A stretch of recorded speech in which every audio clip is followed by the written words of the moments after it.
I will be talking about some of the publications that EDMO does, the ones that are particularly useful to monitor disinformation and misinformation, of course, ahead of the EU elections. So my speech will be divided in two main chapters. The first one will be about the publication of the EDMO fact-checking network, in particularly the monthly briefs on detected disinformation inside the EU and cooperative investigations among organizations of the EDMO fact-checking network about specific topics of disinformation. And at the end of this part, there will be a Q&A session. So if you have any questions, I'll be happy to answer. The second part will be about the EDMO task force publication. So daily newsletter, weekly insights, comprehending narrative analysis and early warnings, and then public-facing articles, public statements, and public reporting. At the end of this second session, of course, there will be another occasion for questions and answers. So let's start from the EDMO fact-checking network. It was established in the spring of 2021 and became operative by the summer of 2021. Right now, it's made of 52 fact-checking organizations that cover all the EU member states, even the small ones. We have organizations in Malta, Cyprus, and so on. There are different kinds of organizations. They can be very big companies that have a small fact-checking unit, or medium-sized fact-checking organization, or again, small fact-checking organization. We have traditional media that have, fact-checking units, like, for example, AFP, La Société France-Presse, or some public television, like the Spanish or the Bulgarian public television. As I said, they can be for profit or non-profit. We cover also Norway. Forgive me, I forgot that. So not only the 27 EU countries, but also Norway. And we have been publishing content now since 33 months. The main publications, as I said, are the monthly briefs on detected disinformation and the cooperative investigations. About the monthly briefs in particular, the methodology that we use is that we send a questionnaire to all the organization of the EDMO fact-checking network, asking both quantitative and qualitative questions. So, for example, how many fact-checking articles have you published in the previous month? How many of those were about, for example, Ukraine, climate change, COVID, the EU, migrants, LGBTQ+, and Israel/Hamas conflict. As for the topics, we monitor with this quantitative measurement also a technology, let's say, so AI-generated disinformation. And we started in March 2023 to monitor this kind of disinformation. So, of course, there is a degree of approximation in this methodology because we're looking at detected disinformation, that it's not equal to the whole disinformation. But sadly, it's practically impossible to have, a precise monitoring of all the generated disinformation because it travels on so many different channels. It's spread by so many different actors that this approximation, we think, is the best one possible. Also considering, as I said, that we have more than 50 organizations, very different from one another, all very, specialized in fact-checking and with high criteria in their work. Together with these quantitative questions, of course, we also ask qualitative questions about the most interesting cases of cross-national or national disinformation. And so we are able to identify the main narratives of disinformation, and also to provide information about particularly interesting cases of disinformation at the regional, or even national level. Now, I can show you the trends that you will find in these monthly briefs. As you can see, it's a line chart where basically we monitor the evolution through time of these percentages that we are able to elaborate on the total detected disinformation. So as you see, the topics, we added different topics during time. At the beginning, it was just the pandemic of COVID-19 related disinformation that was very high until the war in Ukraine began. Then you see that immediately it peaked in March, arriving almost at 60% of the total detected disinformation, for later dropping quite quickly. Then we started monitoring climate change. and we added then the European Union, and in the end we added also LGBTQ plus immigration and the conflict between Israel and Hamas. This is the latest edition that we published, and you find all the monthly briefs on the EDMO's website. At the end, I will have a slide with useful links where will be the link to this publication. And of course, I'll be sharing with you the slides at the end. So you should have the necessary information to retrieve these publications. So this is for the monitoring. And it's interesting because we see, for example, that some disinformation topics never fade away, even after, a dramatic drop in the percentage of the pandemic. It's still there, it's still existing. And we see that climate change is somehow seasonal, so especially during summer and winter, the disinformation about this topic grows.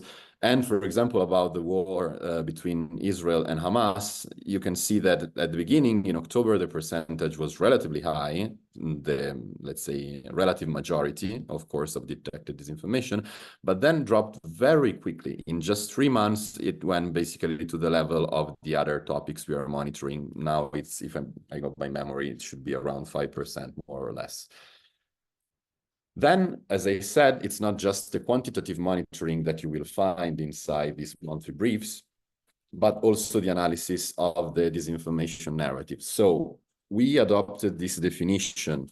It's a working definition. We are not, researchers or academics, but the working definition that we have for what a disinformation narrative is the clear message that emerges from a consistent set of contents, so statements, news, videos, doctored images, and so on, that can be demonstrated as false using the fact-checking methodology. So this is very important for us because we have this from bottom to top approach, that the basis of the narrative, because we say that it is a disinformation narrative, must be content that it's demonstrably false with the fact-checking methodology. So it's beyond doubt that that image has been doctored, that the video has been generated with AI, or maybe it's an old video recaptioned in a misleading way, and so on, or that statement is demonstrably false.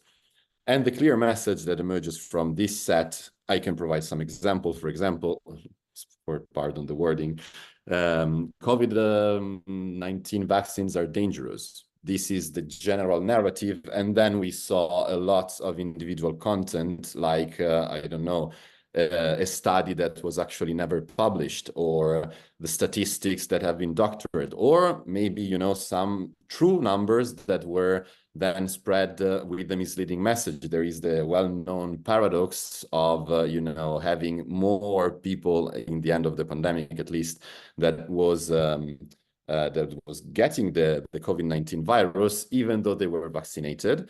But this was because in many countries, more than 90% of the population was vaccinated. So it was a mathematical paradox that needed to be explained. But other narratives are, I don't know, for example, Ukrainians are largely pro-Nazi. And this narrative, of course, aligns with the talking points from the Kremlin and in general from the Russian state media.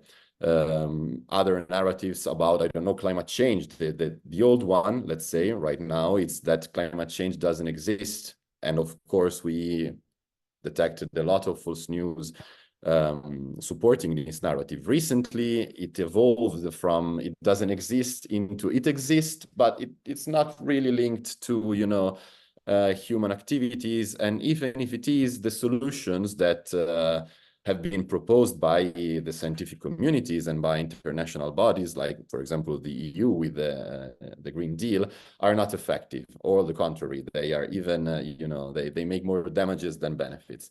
Of course, given this definition of what a disinformation narrative is, there is an issue of a potential overlap between a disinformation narrative and a legitimate opinion. We as fact-checkers, we do not verify opinions, of course, but a narrative, if the clear message that emerges from this set of content is, for example, Zelensky is a puppet of NATO, okay? We have a lot of content demonstrably false that send this message. So it's, according to our definition, a disinformation narrative. On the other hand, it can be a legitimate opinion, even if one that I personally do not like or approve.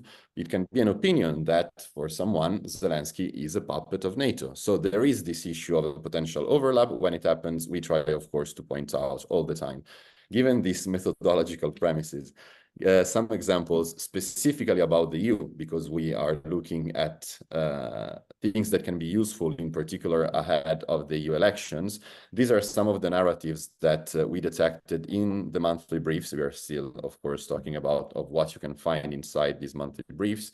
During 2023. So, for example, recently this December, but this is a recurring one, so it was detected also in December 2022, and if I'm not mistaken, even December 2021, the EU wants to abolish Christmas, and in general, it wants to attack Christmas traditions because there is a whole conspiracy community that believes that basically the European Union wants to replace the white Christian population with immigrants. There is this globalist agenda. I don't know if you're familiar with this conspiracy theory, but of course, many content then falls into this narrative of EU wants to destroy Christian tradition. And in particular, in December, we detected this one about Christmas. Everything was started from an internal document of the Commission about inclusive language that was saying, instead of wishing people Merry Christmas, maybe Happy Holidays is better, or something like that. Of course, this information jumped on this very small piece of evidence and created a whole conspiracy theory and a whole narrative about, of course, the EU being evil and against Christmas values. Before, in October 2023, when the conflict between Hamas and Israel began, we detected also a narrative that was claiming that the EU directly finances Hamas.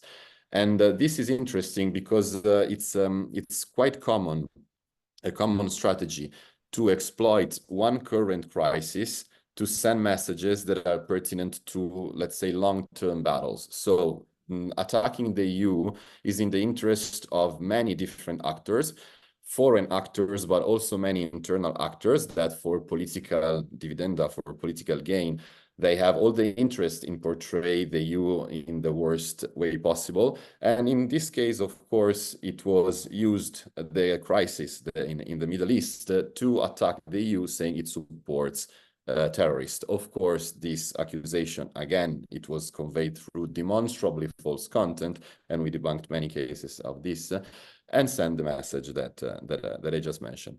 Last but not least, and this I'm mentioning even if it's from January 2023, so 1 year ago, because now it's resurfacing in many countries in link with the protest of the tractors and of the farmers, is that the EU wants its citizens to eat insects, and this narrative goes in the extremism, in the extreme way of claiming that EU wants to force its citizens to eat insects. So basically, these insects are hidden inside the food, and the labels are absolutely misleading and not clear. And basically, there is, again, this evil plan from the EU that want to replace good old-fashioned meat with insects for some, crazy conspiracy theory, or because they hate farmers and they want to damage them. Then, if we want to move to national cases that I mentioned of disinformation, especially about the EU, that you can find inside the briefs that can be interesting, I can mention these 3 cases. For example, one was detected in Slovakia, and it was that the EU sanctions member states that do not accept migrants. Again, the accusations against the EU about the management of migrants are particularly strong in Eastern countries and in some part of the political spectrum in Southern Europe countries. But again, you find all the information with the links inside the briefs that you can find on EDMO's website.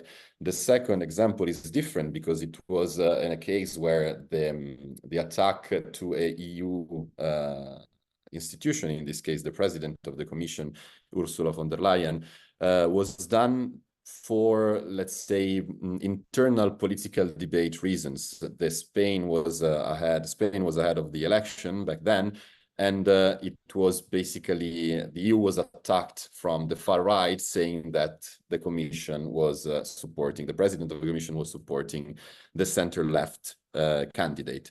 This, of course, was false. It was based on an absolutely demonstrably false news. But again, it's not uncommon that the EU as a topic is dragged to a very national level in the political debate, and it was used against or to justify, let's say, a decision of the government or to justify attacks from the opposition.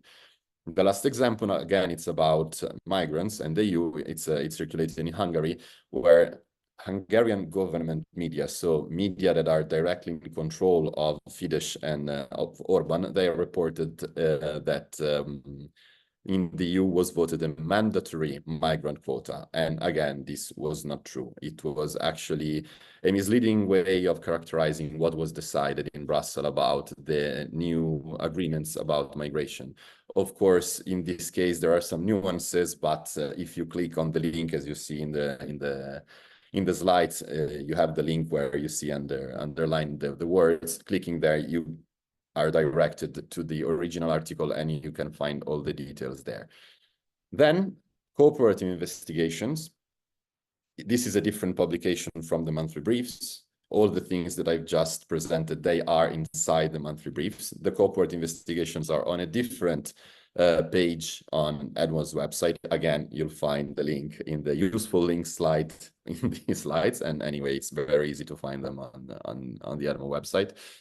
And basically, in this cooperative investigations, different organizations of the EDMO fact-checking network, they cooperate to dive deep on a specific issue of disinformation. This one was published in February 2023, and it was about the, as already mentioned, conspiracy theories about EU forcing its citizens to eat insects. And the main narratives that we detected with the same methodology I described before is that the EU was forcing its citizens to eat insects even if they don't want to, that insects are poisonous. We detected many false news claiming that eating insects, it's deadly or anyway very, very bad for your health.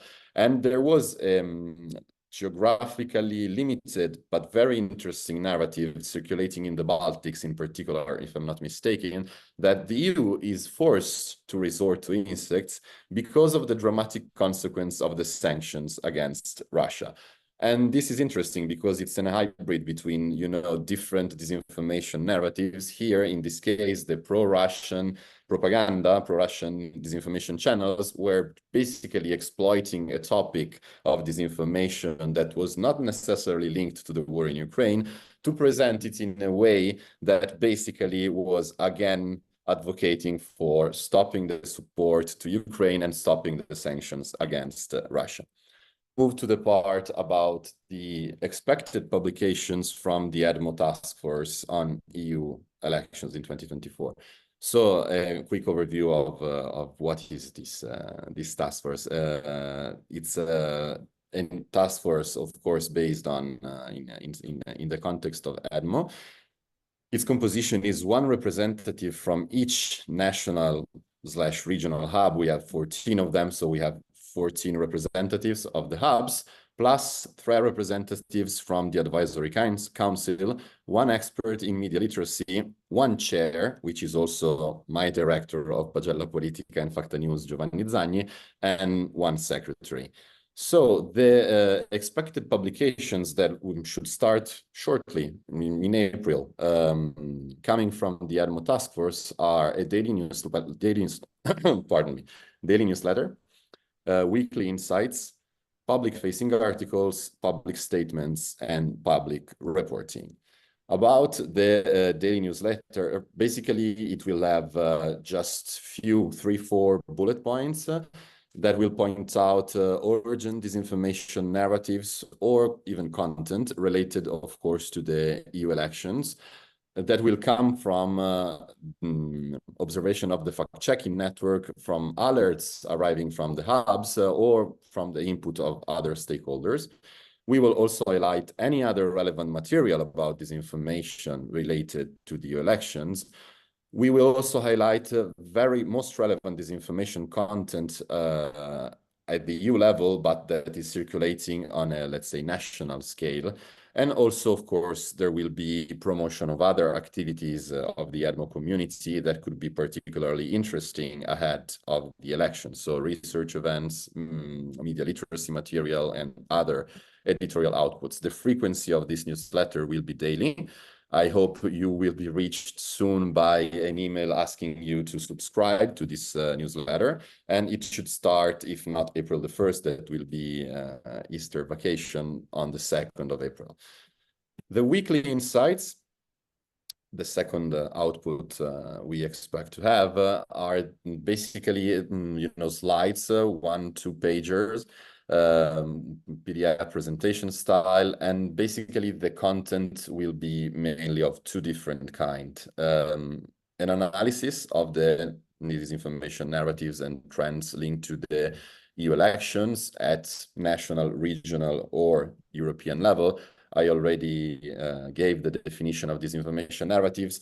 We expect that looking at the fact-checking articles published by the fact-checking network, and we are in the order of usually more than 1,000, 2,000 each month, we will be able to detect the main narratives, the main messages that disinformation wants to send about the EU elections.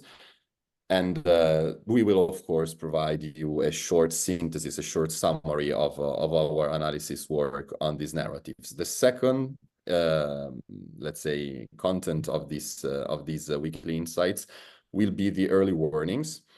What are these early warnings? Basically, in our experience, especially during the pandemic first and the war in Ukraine after, was that disinformation in the vast majority of the cases is ancillary to information. So where the information goes, disinformation follows. It's very seldom that the disinformation is able to dictate its own agenda. Most of the time, it follows the agenda set by traditional media. So if we know that information is talking about specific subjects, we can actually, imagine with a good degree of approximation that disinformation will go in those directions. Also considering that techniques of disinformation and narratives of disinformation, again, are most of the times recurring, we can expect that some specific kind of disinformation will appear to make this less theoretic. When we did about Ukraine, at some point there was a huge debate in traditional Western media about the delivery of German tanks to Ukraine. We expected this information targeted German tanks delivery to Ukraine. And of course, we were not disappointed. In the following 24, 48 hours, a lot of false content was spread specifically about the topic. And we aim to replicate basically the same procedure for EU-related disinformation. Again, this should start at the beginning of April, and they will be integrated in the daily newsletter, but they will also published on EDMO's website in the section dedicated to the task force. Then we have the last contents that we can expect from the EDMO task force, public-facing articles about specific disinformation content linked to the EU election. These will be published in the news section of the EDMO website, and this will be, just to give you an idea, very specific on just one content. So they are not a corporate investigation. They will be made most likely in a very short time, in a few hours, because we want to be on spot as much as possible. And for example, I have the precedent of the AI-generated audio that was circulated between the election in Slovakia that was very dangerous. It was really hurting one of the candidates. And if we face something similar, we try to produce a dedicated fact-checking, dedicated debunking article to the content, and we will publish it as task force. Then, if necessary, of course, we will have public statements about policy issues, general issues linked to the EU elections. And of course, these will be more in the hand, let's say, of the whole task force. They will have a generic discussion if there is this necessity. And the last output is public reporting. For example, we already published one long report about the main disinformation narratives detected during 2023 in the national elections. So, for example, in the Netherlands or in Serbia or in Poland or in Spain and so on. And this is interesting because, again, we suspect that many of these narratives will circulate again ahead of the elections, also because the elections is, not one election for the whole continent, but it's more 27 different elections for the 27 member states. So this information we expect to have very strong local nuances. And looking at this report can be useful. Again, you should find the link among the useful links. And in the same section of the website, there will be other reports in the coming weeks. One that we are working right now is on a risk assessment, and we hope to have it published again in the next few weeks.